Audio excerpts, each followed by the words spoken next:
And I remember one time, it was actually in the basement in Sydney University where the incubator office used to be before they made it nice and fancy. We were putting there for 48 hours straight. I was like going in and out from sleep, trying to maintain the servers. And Jackie's on this like 50-inch TV with like Twitter and like support tickets, like reply to them. And I'll like wake up and I'll still see him at it, and then I'll go back to sleep. And like, so things like that, it's like you can't, it's that grit and tenacity to just succeed regardless of what it takes that I think is just so important in a good partnership. And I think like once we've seen that, then later on when we decided to do this, it was like, we've already, we've vetted each other for these almost criteria. We know we're going to put everything in to get this thing done.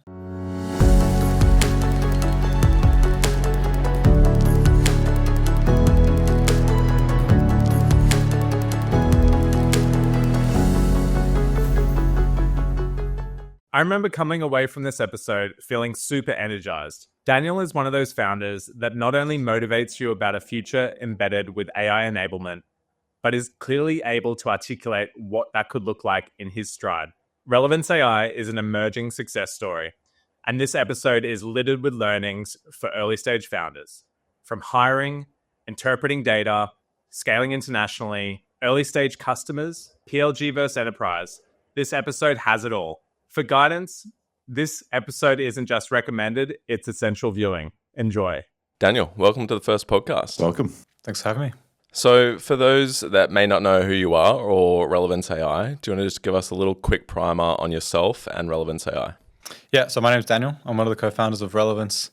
My background is in product and engineering. In the past, built a couple of products with millions of users. And Relevance is simply what we call the home of the AI workforce. We help companies build and deploy AI agents so they can automate a whole range of tasks in their organization. Awesome. And so when I was actually catching up with you last week on the phone preparing for this podcast, I did notice a little tinge of an accent. So I'm assuming it's British. I just want to be safe. Yeah, you're right. No, it is. I grew up in the UK, near Oxford. Up until I was about 13, and then I moved to Sydney, which is where I actually ended up meeting Jackie, the school I joined, my co-founder.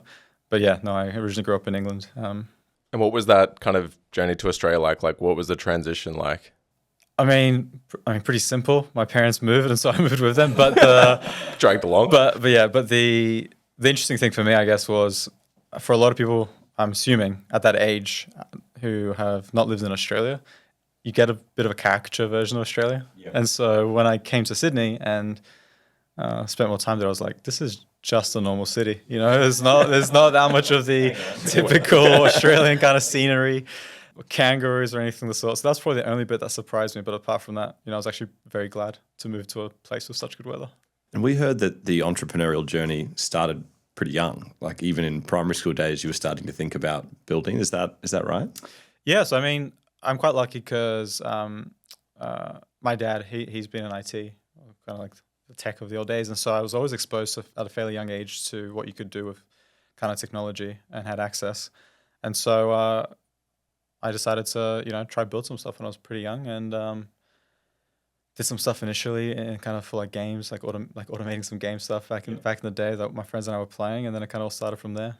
I think we speak to a lot of people in this series, right? And it's like they get this kick out of founding something at an early age, but I think you are probably one of the earliest. What do you think was sort of driving that ambition to just kind of chip away and start kind of building things?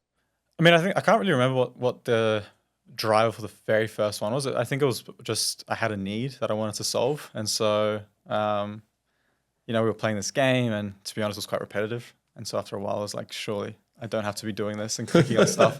Surely we could be going out to like our local park, because I grew up in an area where kids from school, we'd go to the local green, as we called it. And I just felt there was a better way. So that was probably the main motivating factor. But after that, once I actually had people using things, then I think my kind of appeal came from there, from people using products that I've made and getting that feedback. I think to me ended up creating a bit of an obsession. There was a few of them, right? So maybe just to summarize, what were some of the things that you'd actually built in those early days?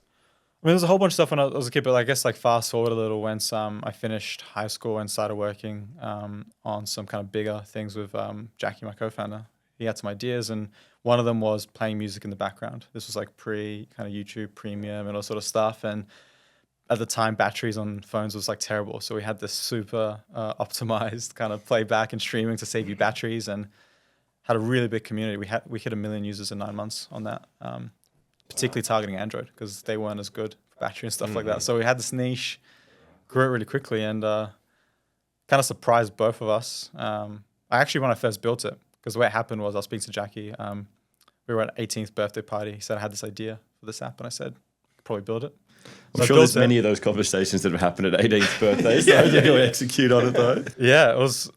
That's the strangest thing. Is like when we were there, we were both like, why have we never spoken about this before? We've just finished. And it was actually a friend whose 18th was after high school finished. So it was just like, why is it only just now that we've discovered this? And I forgot about it. Then a few weeks later, he messaged me and said, hey, you mentioned you could build this stuff. So I was like, okay, let's build it. And then a few weeks later, built it.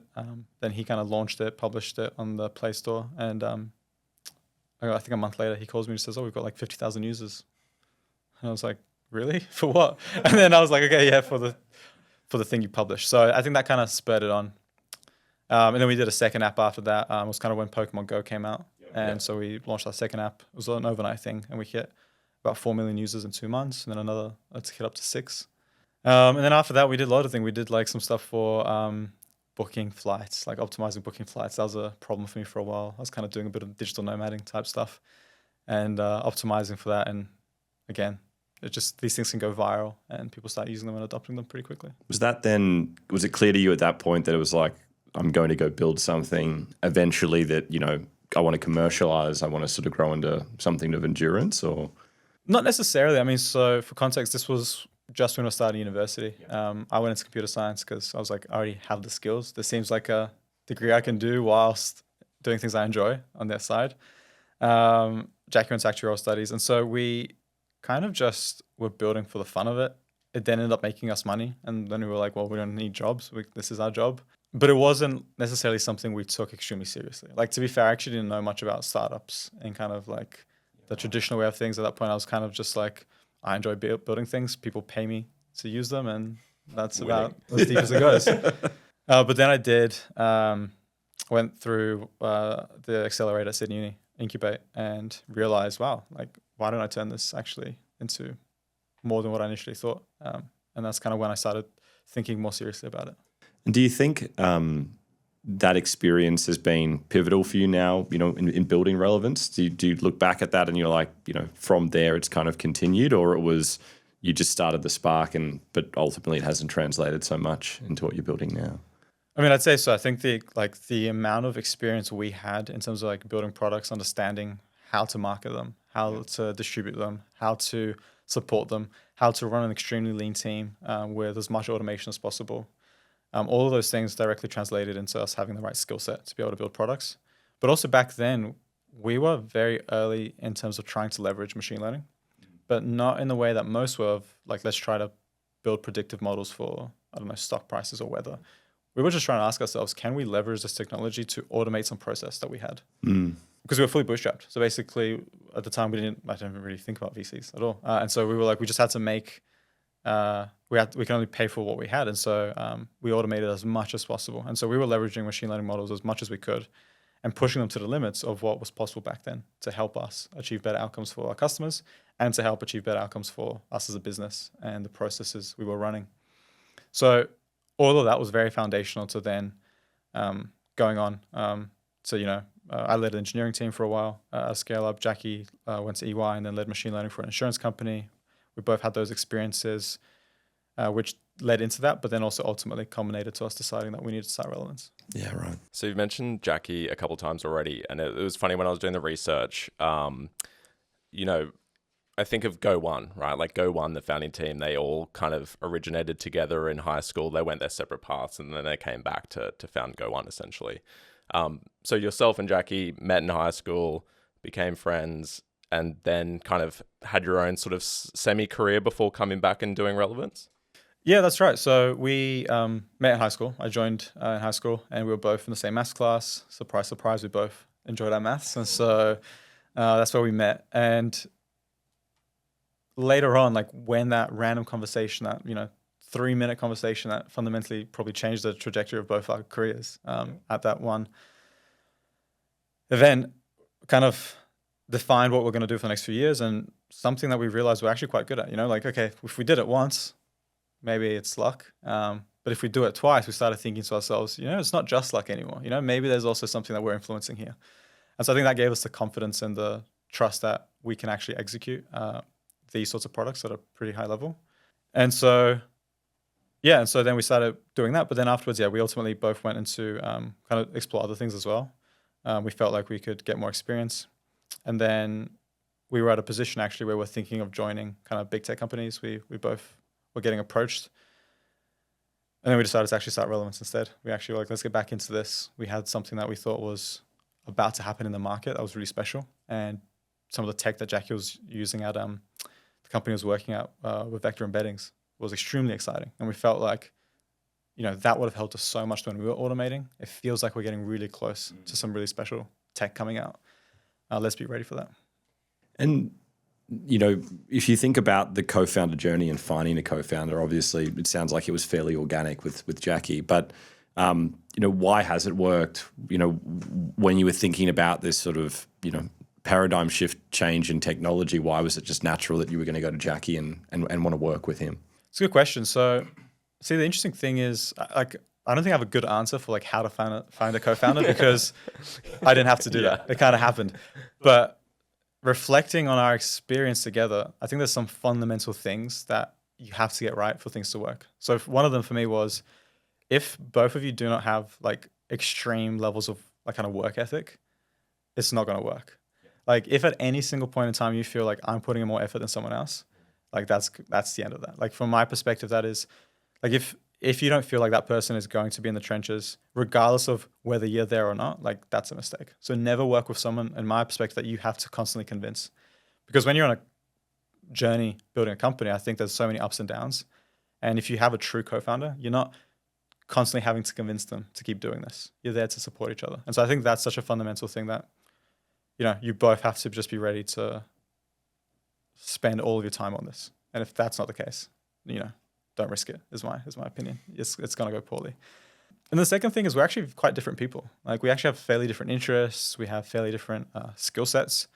And I think that also is kind of a superpower for us because it means we can complement each other. Quite naturally, there's moments in kind of building the company or things that come up where I'm like, Jackie, can you please take this? Or he'll be like, can you take this? And so that sort of relationship, I think, is also quite helpful, is that you have the ability to split things in a way that feel natural, but also have enough of an overlap where you can build on each other's skills and actually really go deep in a topic. So I think that's the second thing that has worked well for us.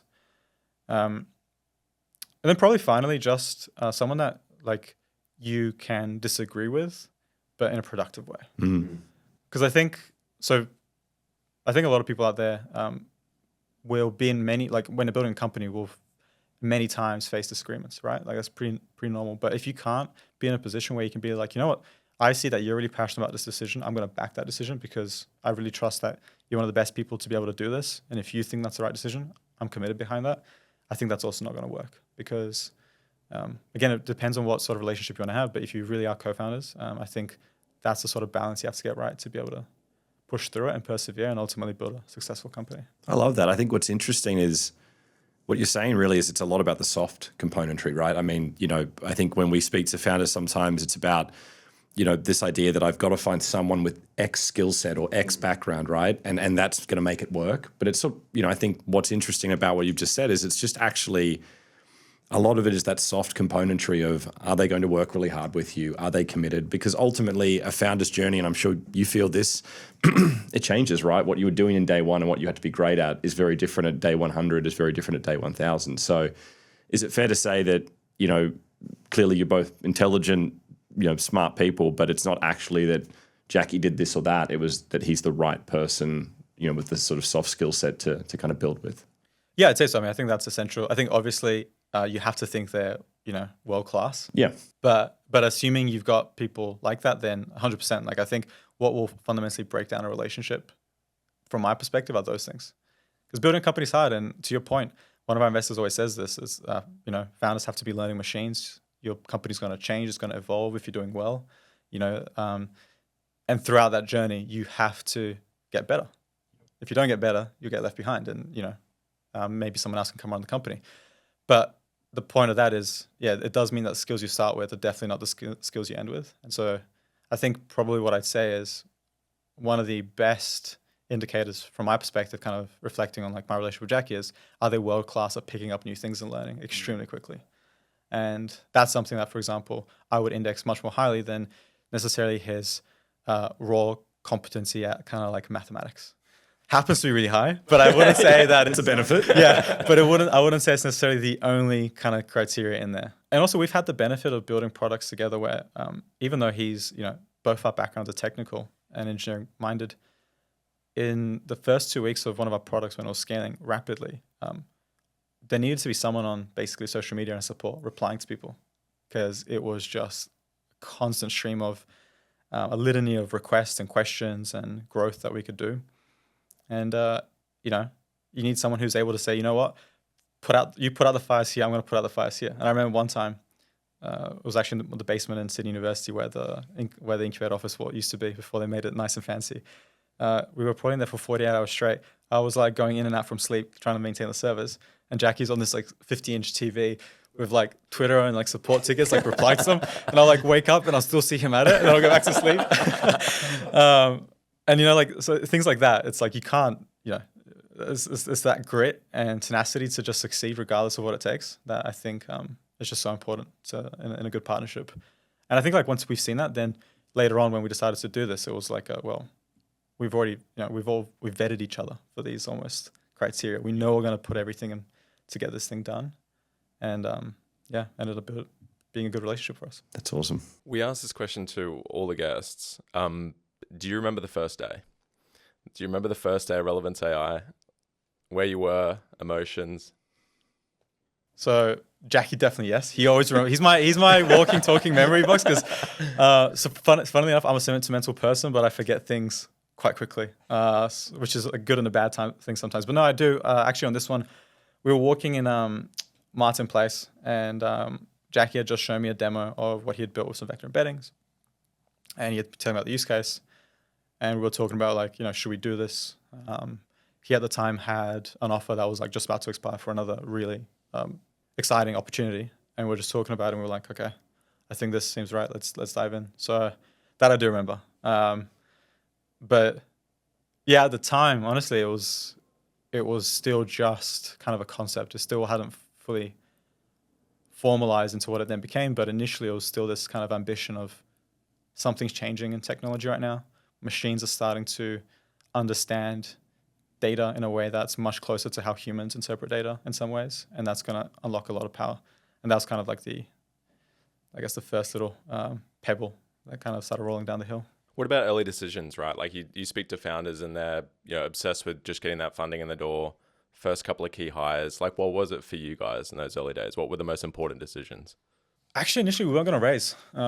We felt like, we had been fortunate enough to have built a pretty successful business. We had some ability to fund things ourselves for a little bit. And we didn't yet feel like, we still felt it was too early to bring on investors, frankly. We didn't have a clear enough vision, and we felt like we needed some more time to solidify what we wanted to achieve before we brought in any outside folks, because it's obviously harder to change 10 minds than it is to change 2 minds. So our first actually mission was to think about, okay, what are the skills we're lacking in and who do we need to bring in?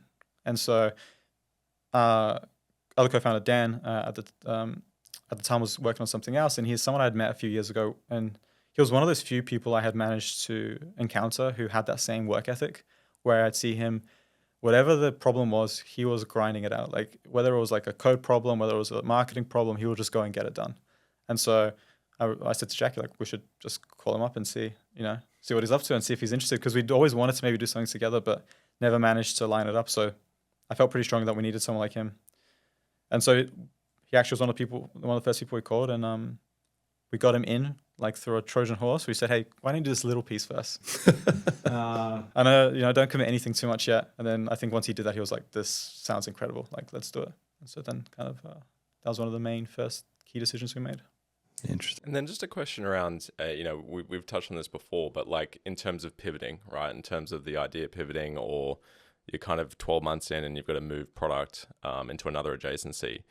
How did that work for you guys? Because initially it was semi-different to obviously what Relevance AI is today. Yeah, so I guess like one of the things we've tried to always think about with Jackie is like, okay, when we're starting this, what are some of the goalposts that we can put up that we feel like won't change? Like what is something more of like a timeless mission, let's call it, or something that we can work towards that even if the tactics along the way change, the ultimate outcome still is like largely quite similar. And the second thing we also are, believe quite strongly is that we need to be pragmatic. If something isn't feasible today, but we have a strong belief that will be in X amount of time, let's not just wait. Let's actually try to do something to prove it out along the way. And so when we first started out, kind of that original kind of point of automation at the time was we felt like we could leverage vector embeddings and some of the traditional machine learning models to better enable some of these processes, make them more automated, things that only could be done by humans. And so we started there, but at the time there was very little infrastructure around vector embeddings, vector databases. Even the models you had were just quite rudimentary at the time. They weren't very advanced. And so we realized, well, if we're going to start doing this, we actually have to build a lot of the infrastructure ourselves in order to test and iterate. So that's where we started actually. So we started initially, okay, well, we need to build this vector database to handle this sort of like requirements. Let's start building it. And we went to customers or to prospects saying, hey, we feel like this is stuff you can automate now with this sort of technology. Let us help you. And we got our first customer that way. But what we realized was that as people were using it, they kept building one layer up, right? They were always interested like on that automation layer, not on the infrastructure and hardware layer. And so we always felt like once the tech gets good enough, we want to be upper layer. And that moment really happened when kind of GPT 3.5 came out in particular. And that's the point where we were like, well, traditional machine learning models now have been vastly kind of surpassed with transformers models. It's happened in a time frame that has been good for us. And we can now leverage it to kind of bundle into everything else we've been doing to actually provide a much more advanced level of automation. And so we just used that time to basically learn as much as we could, work with customers, understand the problems, speaking to hundreds of people, and make sure that when the time came, we felt like we were ready to build for that future, while still keeping that same goalpost of like, we felt automation was going to fundamentally change. We felt there were going to be, what we call AI agents now, this form of autopilot. We're going to move from copilot or software-based assistance, where it's just about improving efficiency. We're going to move to a future where we can actually scale output, not just with headcount, but with compute. And that world we felt was going to happen. And so as long as we keep building in that trajectory, we felt like we will make the necessary changes and pivots to get there, which I think is also essential for an early stage company. Like you have to be able to respond to the market and not get glued into what you originally was the one thing you wanted to build. And so that's kind of how we ended up keeping up with the times and being able to essentially make sure we're on the right pace with what's happening in AI. And did you keep team composition tight through a period? Was it just, say, the three of you for X months, or did you start to realize quite early on that, hey, to build something of scale, what we want to do, we're going to need to bring early employees into the business? Yeah, so it was four of us for I think about 12 months. We just super technical, able to build things, and just working closely with some early customers to provide them value. Like we're just here to provide them value and let's learn from them. And then I think after about 12 or so months, that's when we started expanding the team a little. And I think we probably hit about 10 to 12 people after we raised our seed round. And we try to keep it fairly small during that time anyway, because we felt like when you grow a team, there's other challenges you introduce into the process. And we wanted to spend our time being as fast as we could without having to necessarily evolve how we build our team too much at that time and introduce more complexity, whilst we're still kind of figuring out those key fundamental components. Listening to you, you sort of seem to think through things as a team and individually in a very methodical way. It's like, let's make sure we've really got a clear framework and understanding of how we do things. And it's frankly impressive. I mean, how did you think about decision-making early on? What were the ways that you were able to build consensus among a founding group to say, let's bring in customer X or Y, let's focus on this right now, let's go out and hire these early employees? Like, how did you guys frame that up in your minds collectively to move in a way that everyone felt comfortable and aligned? Yeah, that's a good question. I mean, I think whenever you're in it, it always feels a lot more chaotic than how you see it in the past. So I'll start off by saying that, right? That I think in the moment everything feels chaotic, but with time you get to reflect on like how decisions were made. And I think what's always worked well for us is we care about consensus, but not to the point as to which we spend too much time arguing. And so there's we bring good arguments. We have a robust kind of comprehensive kind of debate about it, but at some stage you got to cut it off and make a decision and start executing. And so I think we've been fairly good at balancing that. And I think the other thing is both Jackie and I are we like to have a good amount of kind of gut-based decisions, I'd say. Like we're quite instinctual about things we are. And the reason for that is we've actually had a lot of success with so many of the decisions that we made prior to Relevance and the successes we had were not because the data said we should, but it was because we felt it was the right thing. And in fact, I've got conversations with Jackie where some of us will be like, maybe we shouldn't do this, No, let's just try it. And then next day, we've had cases where 200,000 people signed up inside. And so like those things led us to understand that not everything is data. Some things you just have to trust your intuition on. And I think so also we've tried to let that lead us. So when we feel like something's the right thing, even though it might not be extremely clear yet, let's start moving for it now and try to be a bit more proactive. Because there's certain decisions that you can make reactively, but some certain other decisions that if you do, you'll always be chasing the game and you'll be left behind. How do you strike that balance of intuition and gut-based decision-making as you scale a business? Because I guess inevitably when you have 10, 20, 30 people, want more data to justify decisions. You sort of fall victim to that maybe a little bit more. How have you guys managed to keep agility, trust your gut as you've scaled? Yeah, that's a good question. I think, look, one thing is we're very lucky that on our team, we've got a very kind of mission and vision driven set of people. Yep. Like a lot of our team members are actually like really bought into kind of what we're doing and they let that guide them. And so I think what that does is it makes it a little bit easier to forgive, I guess, when there's mistakes made, because if you can all agree that in that same moment, in that same time, with that same goal in mind, that made sense, then you don't have to kind of second guess yourself and kind of what happens being corporate. Corporate's a lot, right? Covering your ass and like trying to make it, someone doesn't get mad at me. You can have that less because as long as you understand that this was made based on these factors for that goal, it was the best possible decision, then, I think that kind of helps the team make decisions faster and without having to reach total consensus every single time. But also we've hired folks who, they built, companies previously from 10 employees to hundreds of employees. They've seen that journey. They know what it takes. And they know that, pace of execution is critical. And if you're slow, that can be a death wish. And that it's better to try more things and make mistakes and learn than to not try anything because you're so busy contemplating, what it could mean. So I think the combination of those things have meant that our team is extremely agile and fast. And the pace at which we ship, for example, is is insane. Like I think when I think about, how what is one of the important ways that a company succeeds in this sort of space? And it's simply just being by fast. Are you shipping the better product first or not? Like, are your customers getting better outcomes than anyone else?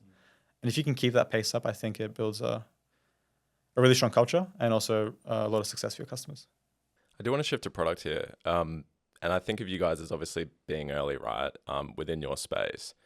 Was there a bit of hand-holding in those early days or education on the customer side to really kind of get things over the line and convert these customers? Yeah, I mean, there still is today. Like a lot of our customers, so we kind of have two motions of like ramping onto the product. We have more of the PLG where people sign up and service themselves, and we have more of the sales that side. And the reality is for a lot of folks out there, they haven't heard of a multi-agent system before. They've barely heard of an AI agent. They hear us coming in and talking to them about this AI workforce. And a lot of them are just saying, well, this sounds great, but how can I get this now? And how can I get it easily? And for those people, they're not necessarily yet in a place where they can just sign up and set everything themselves up, configure everything, and away they go. They need a helping hand. And so we've been really intentional at making sure that we will support our customers as much as possible to go as deep as possible and help them succeed as much as possible, because this is a brand new thing. It's a new category. It's a new way of doing business. It's our job to actually enable these people to succeed. And because we are quite a horizontal product where people can apply a lot of use cases, the deeper we go, the actually more they can spend with us. And so that's how we actually see a lot more expansion. And so we're very focused on making sure we don't try to shove customers to some like support channel that, they can only get a reply every week. We'll spend time with them, help them find use cases with them, deploy internally, onboard their team, train their team to make sure that they've got the best chance of success. Because for us, each one of these customers, they actually, each one of them can be a huge opportunity for us, right? And so we can actually give them a lot of time and attention. And I think that's one thing that I'm very glad about, because I think customer obsession at a stage of a company like ours is critical. And it's nice that our business model and our go-to-market motion align so nicely with being able to invest in customers. And so I think that's the main thing we're trying to get right, really, is providing customers the most amount of resources to see success, whilst also ensuring that over time they're able to do more things themselves. It's interesting, right? Because we speak to a lot of early stage founders, and they always go through the motions of, PLG, or a lot of hand holding with strong like sales cycles, strong sales motions, effective go to market. What would be your advice for some of those founders that are currently going through that decision making process? It's like, okay, do I go down the PLG pathway, or do I actually build like a full blown outbound sales team? In that sense, I'm probably sure you're going to recommend Relevance AI, but Yeah, I mean, look, I think every business is so different that it's hard to give generic advice. I'd say, for example, one criticism that a company like ours could receive is like, you're doing two motions. Like, that sounds crazy. You're an early stage company. You have to focus on one thing. Like, how the hell does this make sense? But for us, there's like really good reasons to be doing that. Like, we're building a category. We want to be building bottoms up love and adoption throughout people who might not have big budgets, but in a year or two time, we're actually going to be the experts in deploying these things. And so if we miss the boat on that, we actually lose the opportunity of having that kind of category mindshare and making sure that when that moment happens, we're there to support them. But at the same time, being pragmatic and wanting to sell right now and making sure that we can work with big brands, big companies, and help them succeed, get them to ROI, so that we can then prove that what we're doing is actually worthwhile and more companies should do this. So for us, it kind of goes hand in hand. And we're already starting to see how that motion is really effective, because the people that we sign up from sales-led ultimately become what we call builders and start creating their own agents to close the flywheel. And people who come in as builders start wanting to become more recruiters of other use cases, and so then come into our sales funnel. And so for us, it creates this really strong flywheel of two places where you can onboard, but ultimately creating the exact same experience for both individuals to actually get to success. So what I'd say to kind of founders out there is do what's right for your business. Like, do what's right for your customers, like serve them, and some of those other things you can figure out along the way. Like for us, for example, we're still figuring out what the best pricing strategy will be, right? We've so far realized that there's so many different ways you can price something like this. What's the best way? What's the simplest way? And that's something we're going to keep iterating on and figuring out over the next 6 months or so. But we definitely don't want to lock ourselves into just one thing until we've understood the market, until we've tried things.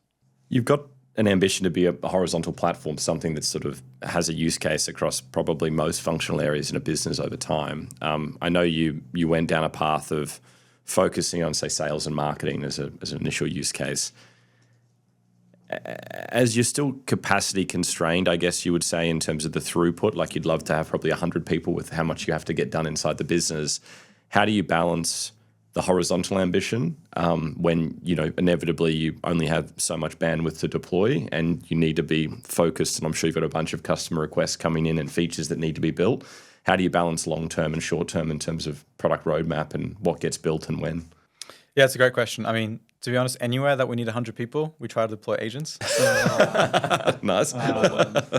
So we're just about to launch live our lifecycle marketing agent, which anytime a customer signs up, it will actually go ahead, do some research about them, hypothesize how they could be using Relevance, and create some custom tools for them and custom agents in their instance directly.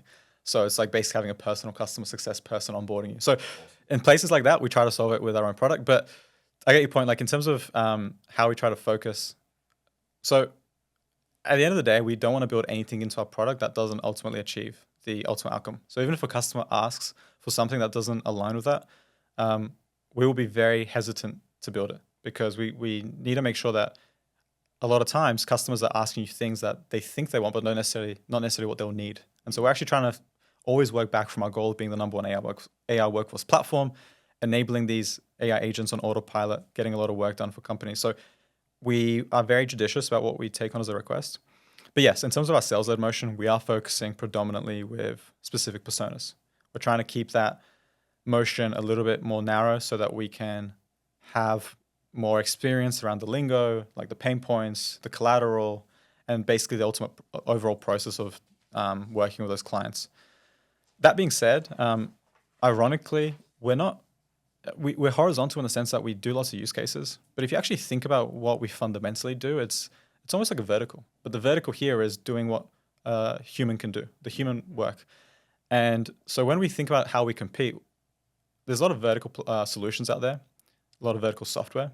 And the thing that we have different to any of those other products out there is you can go extremely deep and extremely customized to your need. So like, let's take sales. You have 3 different companies. They're all going to sell in a completely different way. One company is going to be researching whether this prospect has multiple currencies on their e-commerce store. And based on the currencies, they'll have 5 different things that the prospect will do. Another company would be going on checking if like what college games are on this weekend, for college football games are on this weekend. And if that prospect matches one of those, they'll make a wager with them. You know, if your team wins, I'll send you a gift card. If your team loses, you'll meet me, right? Another one will go to Glassdoor and look at complaints that people have about the interview process, and based on that, tie back to their pain point.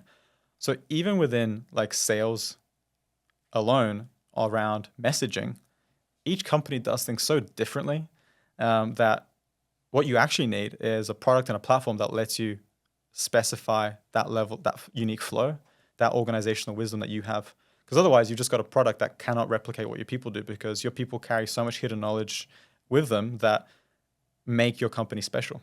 And the easy litmus test for that is, well, when you hire people, do you train them? Do you onboard them? Or do you just do what they've done at their previous company? And so software to me is a lot more like as if you hired someone and brought them into your old company, they can do something the same way every time. And whatever they build into that software, they'll keep doing. Whereas what we're doing is actually allowing companies to build agents, customize them, give them specific instructions with specific tools that give them very deep and unique workflows. And so from that perspective, we actually see ourselves as a vertical for that problem. It's just that humans solve a lot of problems. We're extremely generalized, and AI agents can also solve a lot of different problems. But the way you solve them is still going to be similar. You're still going to make decisions. You're still going to reason through things. You're still going to interact with other systems.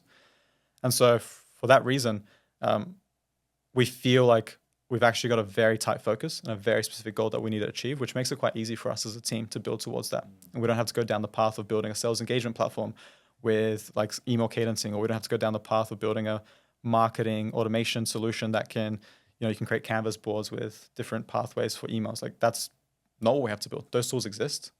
If your people use them, agents can also use them if you wanted to. And that's kind of how we think about it.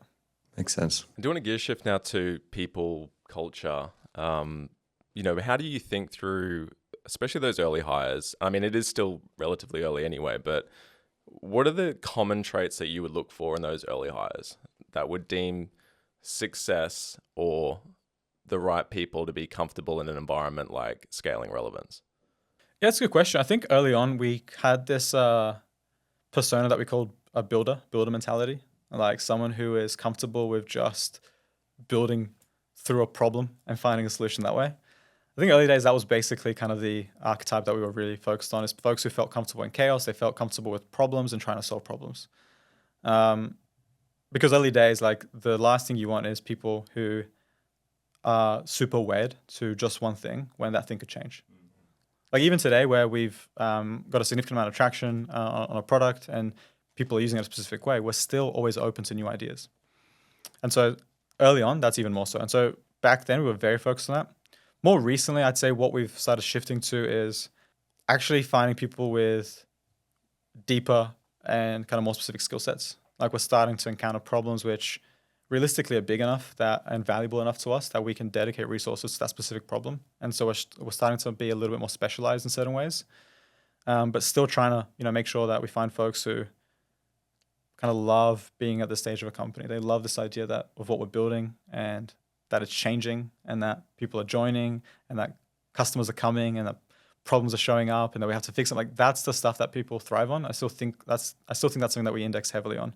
And I have to say, like, one thing that I feel extremely proud of is, and like, I think when people visit our office, they'll tend to say this, is just that the environment and the culture is actually quite positive. People are here to solve problems together. There's no animosity or like anger that happens when I think you work in a chaotic environment. People are like, yes, there's lots of stuff happening, but that's good because we're growing, we're solving problems. And that's one of the worst parts about moving to San Francisco is being away from almost the team. But it's an exceptional team, yeah. And you know what's interesting, I guess, about your background is you'd had the benefit of building web scale products, you know, but it sounds like when you're at university, but you kept teams very lean, right? And so inevitably, if you're going to build relevance into something of endurance and scale, you will scale the team, and that's what you guys are doing now. You're 35, 40 people. How's that shift been for you in terms of the way you dedicate your time? Have you, day one, just said, I love hiring, it's the best thing ever, I just want to go do that? Or has it been an evolution? And what's the split today between what you were doing day one and sort of just in there actually solving product problems and code problems versus what you're having to focus on now? Yeah, you got to shame me. I don't spend a lot of time on the code side these days. Probably the last 12 months I've maybe made a couple of commits. So it has changed a lot. Honestly, it has changed so much. I've learned so much. Even throughout the journey that we've been so far, we've made a ton of mistakes and we've learned so much from them. And my life today actually looks extremely differently from what it looked like 12 months ago, let alone 24. And so this kind of year for me, one of my personal focuses more been about the customer side, right? Like helping scale our sales motion, helping go to market faster, helping onboard customers successfully. And so I've really been focused on that. And that's been really just a lot of days on Zoom or in-person meetings and speaking to, I don't know, hundreds and hundreds of people at this point over the last couple of quarters and first meetings. Fortunately, the last few months or so, we've now got some AEs and I'm more helping on the closing side rather than the first meeting. So it constantly shifts and evolves. But yeah, my role has changed a lot. And what I'm trying to do personally is like make sure I'm keeping up with what's needed from me and starting to think about, okay, maybe the best use of time is no longer just doing these first meetings. Now I actually need to figure out this part of the process. And so my goal is to keep going in, find a part of the business that we've not yet figured out, create a blueprint, find a playbook, and ideally find someone to come in and take over that from me. And on the recruitment side, I think it can be a mixture. Like sometimes it can be really enjoyable because you find someone very quickly. And then other times you're like looking for that specific person. It takes a long time and you're like, do I keep doing these interviews because it's taking my time away from actually me doing it? But I think Jackie and I both recently come to the realization that any problem or gap that we have is at this point a product of us not hiring someone to fill that gap. Yeah. And it was a really big shift for us because we realized, well, our responsibilities have changed and some of the things that maybe we actually really enjoy doing no longer should be done by us. And we're probably not doing them as well because we're not fully owning them. We're only doing them for 10% of our time. And so from that perspective, I'm actually really excited about this next kind of evolution of us in terms of the growth we're about to have and the people we're about to hire. It's because we've got some really exciting problems that are more well-defined than ever before, that other people have managed to solve really well, and they can come do it at Relevance and help us achieve new heights. So yeah, I enjoy it, but also I sometimes will the biggest mistake I make is sometimes I'll be like, well, I want to do all this other work. How do I balance the two? Because my ideal hiring process is I have like 3 days back to back, as many people as possible, and then meet, 50 people. That's how we hired our first AE, and then have second round with the team after that, which is hardest to do these days simply just because we've grown a lot. We've got a lot more customers, and I'm finding myself in more of those customer meetings. But that's ultimately, I guess, the place I'd want to be in is more time hiring, more time finding folks that can solve problems. And that's a good shout out to people that, we are currently actively looking for quite a few roles from engineering to leadership in customer and solutions roles, marketing roles are opening up, support roles are opening up as well. There's a whole bunch on our careers page that we're now actively hiring for, both in Sydney and San Francisco. And you referenced the move to the US. You've been here full time for a couple of months now. How did you think through that collectively as a business and yourself personally of wanting to make that shift? And obviously the US is the largest software buyers market. It's it way larger than any other region. But how did you feel like it was the right time for you to step away from the team, being there day to day, and move over to the Bay Area and start to build over here and scale a team? Yeah, there's two things that happened for us. So the first is a lot of our customers that started concentrating in the kind of North America and this time zone. And they got to a point where there's only so many 4 to 8 a.m.s and 12 to 2 a.m.s, midnight 12 a.m.s that I'm willing to do. And so at some point it just became easier to move. So there's a little bit of that, but probably the bigger reason is realistically we're looking to do something here which requires a lot of awareness. People need to know that we exist, and so that they know they can solve this problem. And I think there's no better place in the world to do that than in San Francisco. You've got the right folks here. A couple of the deals we're just about to close with some publicly listed companies probably happened because I could go to their office in person, right? And there's certain things like that which you can't get anywhere else. And the density of talent is really high here. And everyone is really focused on this one kind of similar set of problems that makes it really exciting and easy to build. And so I think from that perspective, it just became a no-brainer. Now that this category is starting to heat up, the space is really heating up, we felt like we needed a presence here. And I guess it was quite easy for me because at the end of the day, we've got a really strong leadership team in Sydney. Jackie's there anyway. And so West Coast and Australian time zone is pretty convenient. And so I felt actually quite comfortable with the move. And fortunately, it was quite easy to make it happen. I was in a fortunate position that it wasn't too painful.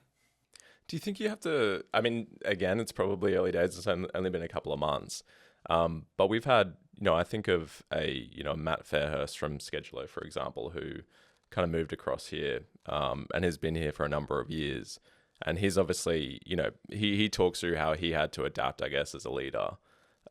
How do you think through that, right? Like you're going to be scaling relevance. There's going to be, new hires coming on board. Do you think that you may have to adapt some kind of features that you have? Or do you think that there is like this kind of mantra that, you stick to your guns and stick to what you're good at? Or do you think that you'll have to change tact as a leader, as a founder, as this business scales and you maybe become more US centric? I'm not too sure. I mean, are you talking about me personally, like Yeah. my style? I mean, I think so. I think hopefully, my goal is the company gets better every day, the team gets better every day, and that includes me. Like I have to be getting better every day. Otherwise, what am I contributing to the team? So I think my role will change, and it already has been. And I think especially out here, one thing that I want to spend more time with is speaking to customers. The reality is not just here, but in the US, I've already had 2 trips since I've been here to 2 different places to speak to customers. And I think that's fundamentally a way I want to provide lots of value. And I want to spend more time, getting the word out there about what we're doing. I think for me, that's been something I just haven't had much time of. And I want to shift into that gear a little bit more. But yeah, I think it'll be interesting, how the business evolves. I think we're very committed to having, our two kind of bases in Sydney and San Francisco. I think there's just so many benefits to having a strong office in Sydney. We've got some great talent that joins us, and we're able to kind of more easily attract that potentially there because there's a lot more competition here, for example. But equally here, there's just so many people with really unique and rich experiences that we can leverage. And so I think how we balance that will be interesting. I think we'll always maintain 2 really strong hubs. Probably this will be more the go-to-market side. That will be more the R&D side. But that'll evolve. And, I do ask myself quite often, like, what do I need to do next? How can I get better? How can I get more efficient? Do I need to spend more time on these things than those things? So I definitely do think they're going to change. And again, for me, change is actually a really positive thing. It means that either something is working and you get to learn from that, or it's not working and you get to fix that. So either way, I think it's positive. I want to shift to the fun of fundraising. And you guys have obviously been through the motions now a couple of times, but take us back to that kind of first fundraising process. Because you obviously said at the start that you kind of gave it a little bit of time. There was thought process around bootstrapping as well in the early days. Did you have a process when you did that first round? Like, did you have target investors, a quantum that you wanted to raise? Did you run a tight process, or was it kind of just thrown together?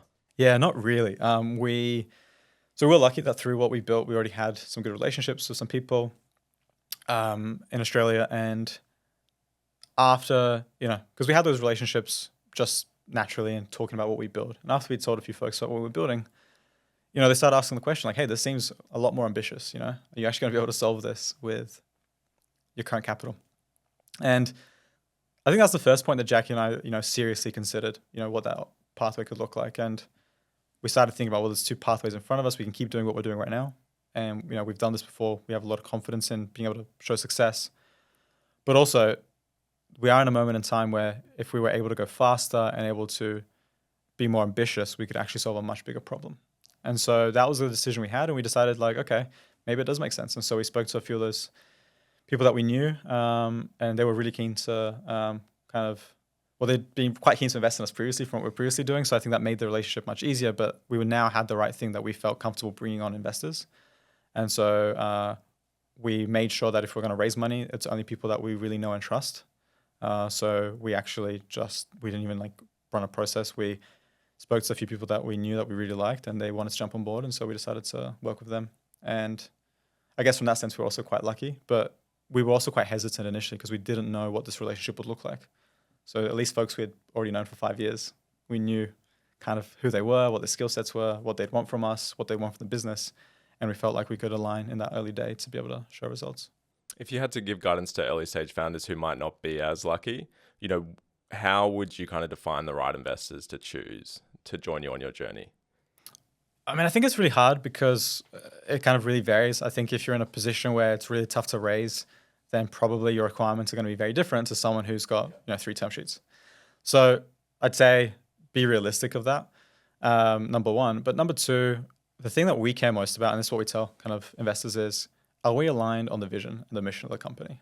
Because I think everyone agrees, especially the early stage company, that things are going to change. Like you will learn things that are inevitably going to result in changes. You're going to make some mistakes that are going to require you to fix them. And you're going to find really successful parts of the business which you weren't expecting, and you're going to have to double down on them. Like that's something that we've recently been going through. We found parts of the business we didn't expect to be moving as quickly as they are. And so now we have to move faster on that front. And if you've got the right investors, you'll be able to tie everything back to, okay, will this decision lead to the ultimate goal? And I think if they feel the same way, then it doesn't matter what happens. You guys are always working from the same page and the discussion is productive. But if you have a point where people are trying to take the company in 5 different places, then I think that's a big risk. I think the company probably isn't going to work out. I think there's going to be a ton of friction.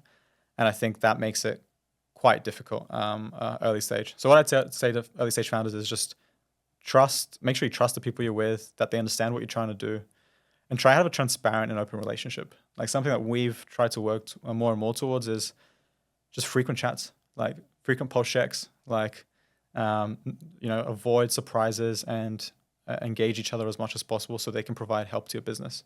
I think early on, we actually weren't as good at that as what we are today. Early on, we didn't quite know how to best leverage our investors. And we realized part of that was just not asking frequently enough. Like, hey, I've got this thing. Just recently I had I wanted an introduction to a CEO of a large company. And I realized the easiest way through this is probably through my investor. They know them.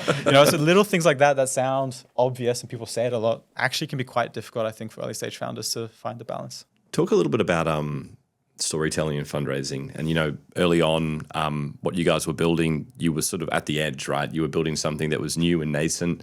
It sounds like you had a high level of interest, but, how do you think about storytelling and fundraising? And, as you now move towards subsequent rounds, how do you craft up everything that you want to do and will do into something that resonates? And do investors get it now? I mean, maybe 2 years ago, did they get it? How has that investor education changed as well in the conversations you're having out in the market?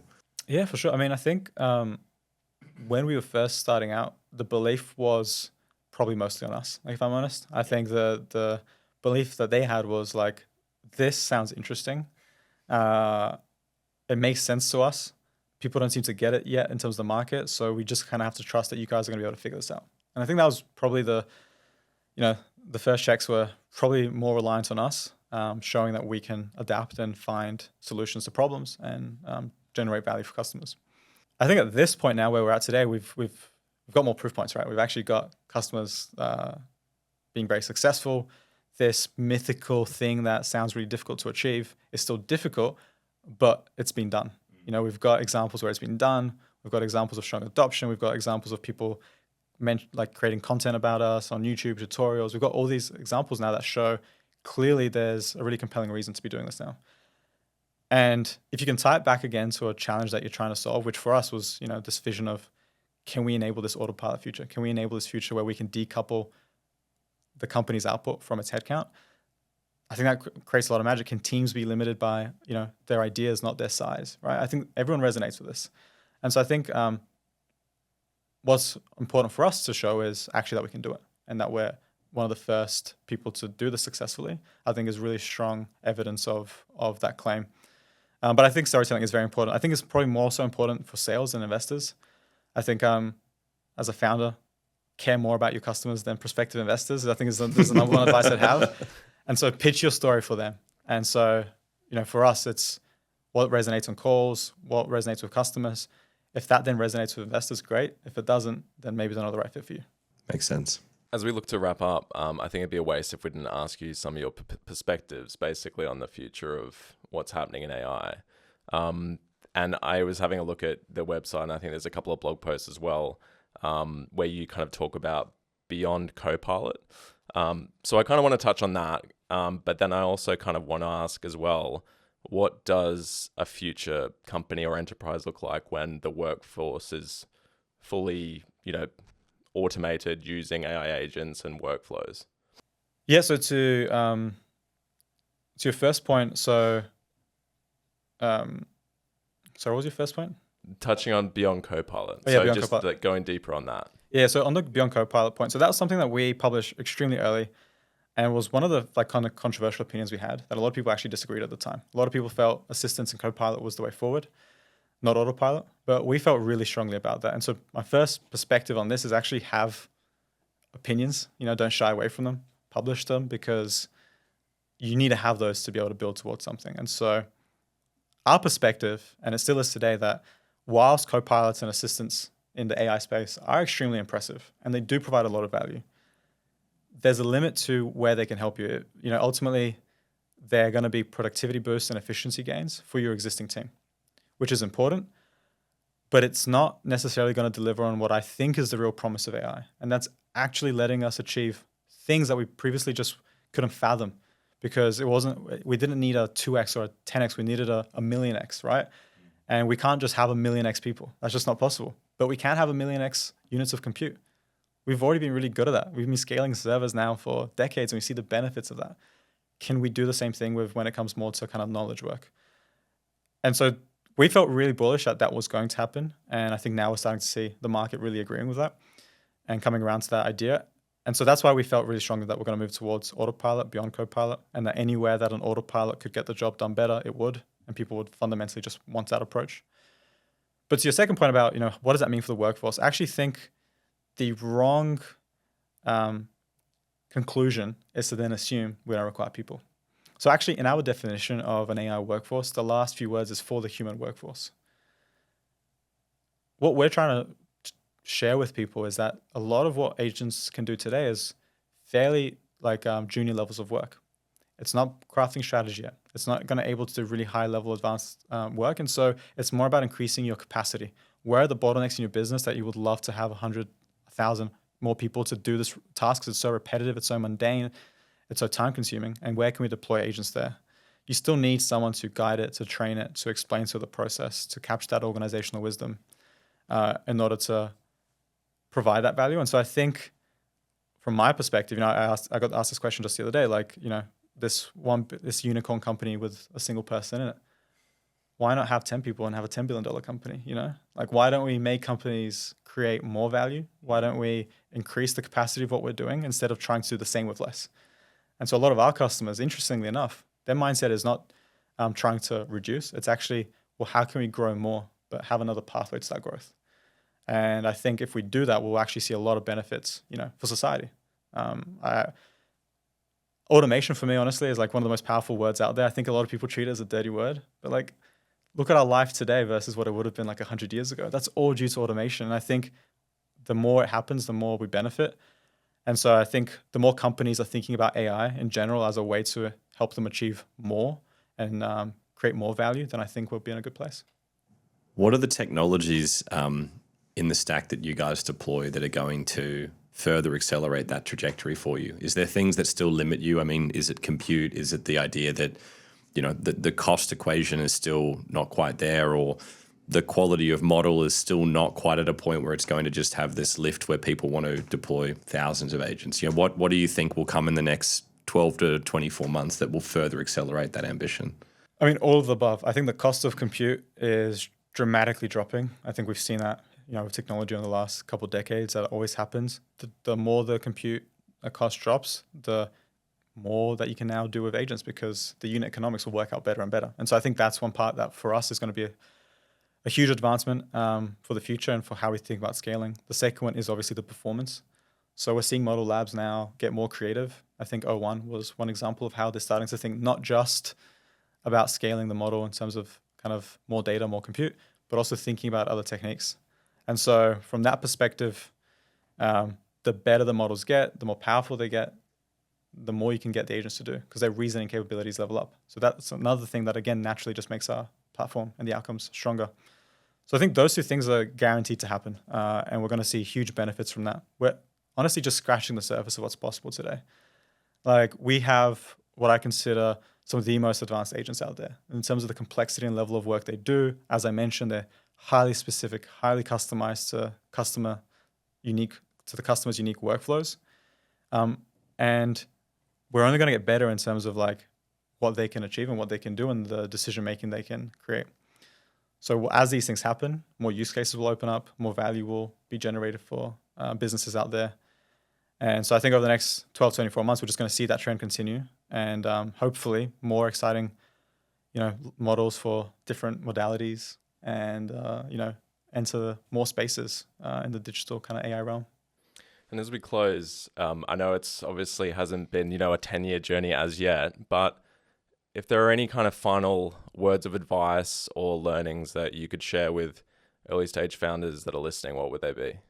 Have a clear vision and just stick to it and work as hard as you can every single day, acknowledging that not every day is going to go your way, and you have to be prepared for that. I think a lot of people, kind of the most probably basic piece of advice is that perseverance does matter. There's so many cases where you think, oh, maybe this isn't working, and then something happens and it unlocks. And it's like, if you hadn't waited that extra week or hadn't done that extra piece of work, you wouldn't have got there. And I think that's critical, but make sure you have the right team around you, because you want to celebrate the highs with great people, and you want to fix the lows and kind of console each other with great people as well. And so I think surrounding yourself with the right crew and the right people is the difference between failure and success. Daniel, thanks for joining us on The First. Thank you so much. Thanks so much for having me.